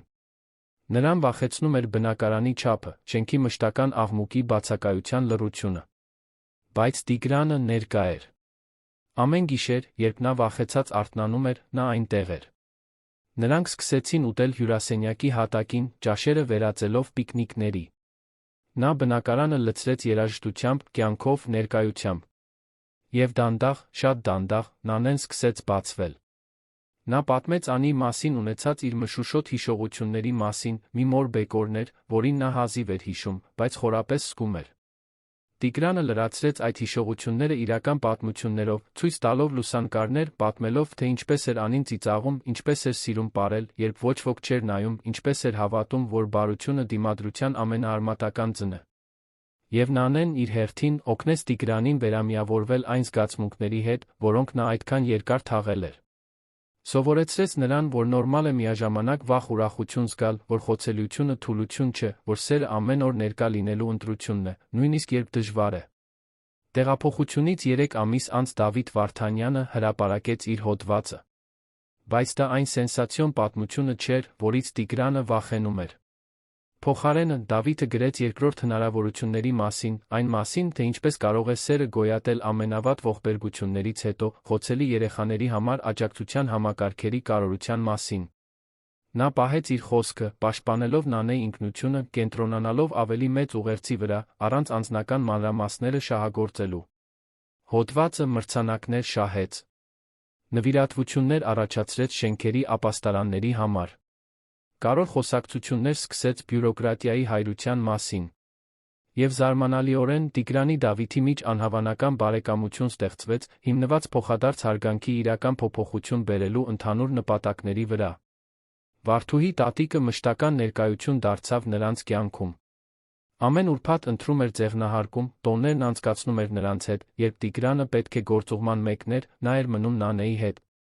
Տարեց կինը վերջապես ընդունեց ֆինանսական օգնություն, ոչ թե իր համար, այլ շենքի մյուս երեխաների կյանքը բարելավելու համար։ Լուսինեն շարունակեց հետել գործին, ժամանակի ընթացքում նրա մասնագիտական այցելությունները վերածվեցին սոցիալական այցերի։ Նա տեսավ մի բան, որը չէր սպասում, հզոր գործարար, որն անկեղծորեն վերածվում է հոր, տրավմայի ենթարկված երեխա, որը ծաղկում է ապահով միջավայրում, ոչ ավանդական, բայց խորապես իրական ընտանիք, որը ձևավորվում է բոլոր հավանականություններին հակառակ։ Եվ երբ Ամանորը նորից եկավ, 1 տարի անց այն ճակատագրական հանդիպումից Լա Բելվի բիստրոյում, ամեն ինչ այլ էր։ Ձեղնահարկն առաջին անգամ զարդարված էր։ Նանեն պնդել էր, որ տոնածառ ունենան, ոչ թե որ է տոնածառ, այլ մի հսկայական, որը հասնում էր առաստաղին, ծածկված լույսերով զարդարանքներով, որոնք ինքն էր ընտրել։ Վարդուհի տատիկը խոհանոցում օգնում էր տիկին Շուշանին պատրաստել ընթրիքը։ Գագիկն ու իր ընտանիքը հրավիրված էին։ Լուսինեն ավելի ուշ կգար ամուսնու հետ։ Դավիթն ու իր դուստրը նույնպես։ Տիգրանը հյուրասենյակում էր, դիտում էր, թե ինչպես է Նանեն կախում վերջին զարդարանքը տոնածառից։ Դա ոսկեգույն աստղ էր, նույնը, որը հայտնվում էր նրա բոլոր նկարներում։ Պատրաստ է, գոհունակությամբ հայտարարեց նա։ Հիմա կատարյալ է։ Տիգրանը մոտեցավ, նրան գրկելով, որպեսզի կարողանա տոնածառը վերից տեսնել։ Նա այժմ 6 տարեկան էր, ավելի մեծ, ավելի ուժեղ, ավելի վստահ։ Բայց դեռ կրում էր այն սուր ընկալումը, որը մշտապես զարմացնում էր նրան։ Դու երջանիկ ես, հարցրեց նա, նայելով պատուհանում իրենց արտացոլանքին։ Տիգրանը մտածեց հարցի մասին։ 1 տարի առաջ երջանկությունը վերացական հասկացություն էր, որի գոյությանը նա այլևս չէր հավատում։ Հիմա գրկին պահելով իր դստերը, մինչ նրանք պատրաստվում էին իրենց առաջին համատեղ ամանորի տոնակատարությանը, շրջապատված մարդկանցով, որոնք դարձել էին ընտրված ընտանիք, նա վերջապես պատասխան ուներ. Այո, պարզապես ասաց նա. Ես երջանիկ եմ։ Նանեն ժպտաց այն լիարժեք ժպիտով, որը պահում էր իսկապես հատուկ պահերի համար։ Ես էլ։ Եվ կարծում եմ մայրիկն էլ է երջանիկ, որտեղ էլ որ նա լինի։ Տիգրանն ավելի ամուր գրկեց դստերը։ Անին ճիշտ էր, վստահելով, որ մի օր ինքը պատրաստ կլինի։ Ճիշտ էր, ցանելով հույսի այդ սերմը, Նանեն տեղավորելով հենց այնտեղ, որտեղ ինքը կգտներ նրան, երբ վերջապես կարողանար տեսնել սեփական ցավից այն կողմ։ Անին միշտ գիտեր, որ իսկական սերը մահվան հետ չի անհետանում, այլ պարզապես փոխակերպվում է, գտնում է դրսևորվելու նոր ուղիներ։ Այդ գիշեր, երբ բոլորը հավաքված էին սեղանի շուրջ, Տիգրանը բարձրացրեց հյութի բաժակը, որով Նանեն պնդել էր, որ ինքն էլ կենաց խմի, ասաց այն խոսքերը, որոնք 1 տարի առաջ անհնարին կլինեին։ Կենաց ամանորի։ Եվ երկրորդ հնարավորությունների, որոնք այն երբեմն մեզ տալիս է։ Բոլորը բաժակները խփեցին, 15 տարվա մեջ առաջին անգամ Տիգրան Սահակյանը տոնեց այդ օրն առանց ցավի, առանց փախուստի, առանց դատարկության։ Տոնեց երախտագիտությամբ, որ իրեն գտել էր իր տարիքի համար չափազանց իմաստուն մի աղջիկ, սառը մայթին, ռեստորանի դիմաց, երբ դեռ ժամանակ կար կարգավորելու այն, ինչ կոտրված էր։ Եվ մինչ Երանը փայլում էր դրսում, լի լույսերով խոստումներով, հյուսիսային պողոտայի այդ ձեղնահարկում մի ինքնաշեն, բայց իրական ընտանիք տոնում էր ամենաանկեղծ փոխակերպումը, մարդկային կարողությունը, բուժվելու, նորից սկսելու, սիրելու ընտրությունը, նույնիսկ ամեն ինչ կորցնելուց հետո։ Որովհետև, ի վերջո, ոչ թե աղջիկը փոխեց ամանորը, այլ ամանորը նրա միջոցով վերջապես հասավ մի մարդու սրտին, որը 14 տարի փախչում էր սեփական մարդկայնությունից։ Եվ այդ հանդիպման, այդ վերամիավորման ճակատագրի կողմից կատարելապես կազմակերպված այդ անհավանական, բայց երկրորդ հնարավորության մեջ բոլորը գտան տուն վերադառնալու ճանապարհը։ Սիրելի ունկնդիրներ, հուսով ենք, որ Տիգրանի Նանեի պատմությունը հուզեց ձեր սրտերը։ Եթե դուք հուզվեցիք քավության, կորստի վերամիավորման այս ճանապարհորդությունից, սեղմեք հավանելու կոճակը, բաժանորդագրվեք ալիքին մեկնաբանություններում պատմեք, թե ինչն է ձեզ ամենաշատը տպավորել։ Նանեի քաջությունը, Տիգրանի փոխակերպումը, Վարդուհի տատիկի սերը։ Ամեն օր մենք ներկայացնում ենք այսպիսի լարված պատմություններ, որոնք բացահայտում են մարդկային հոգու ամենախորը կողմերը, ուսումնասիրելով այնպիսի թեմաներ, ինչպիսիք են ընտանիքը, ներումը, երկրորդ հնարավորությունները, այն կարողությունը, որը մենք բոլորս ունենք, նորից սկսելու, երբ թվում է, թե արդեն ուշ է։ Սպասում ենք ձեզ հաջորդ դրվագում նոր պատմությամբ, որը կհուզի ձեզ, կստիպի մտածել այն մասին, թե ինչն է իսկապես կարևոր կյանքում։